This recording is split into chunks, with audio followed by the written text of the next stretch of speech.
Assalomu alaykum hurmatli obunachilar. Bizga kelgan avtoklari arteli kirmoqchi. Bulut kashkoyatlari. Motori aylanaveradi, lekin mana parraga aylanmaydi, kir solsalar aylanmaydi. Buni qaror qilib tuzatishni oddiy uy sharoitida o'rgatib qo'yamiz. Buning uchun bizga atvirka kerak bo'ladi. Mana bu bulutni bo'shatib olamiz. Mana. Bo'shatib olganimizdan so'ng mana bunaqa ilmoq tayyorlab bu qo'limda ikkita parra turibdi. Mana bu o'ng qo'limdagi bu eski parraga va chap qo'limdagi boshqa rabochi parra. Buni farqini masala ko'rsatib qo'yman. Buni muammosi mana ichkarida. Bu dumaloq bo'lib qolgan. Mana bu to'rtburchak shaklda.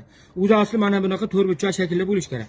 Bu parrani tashlab olib, mana bu parrani qo'yamiz. Qo'yganimizdan so'ng mana bu bulutini qo'ytiramiz. Qo'tirdik. Ana endi bo'lsa, mana ishlatib ko'ramiz kirmoqchini.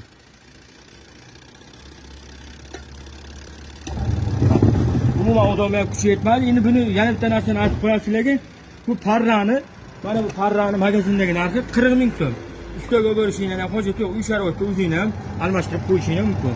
Video foydali bo'lgan bo'lsa, biz minnatdormiz.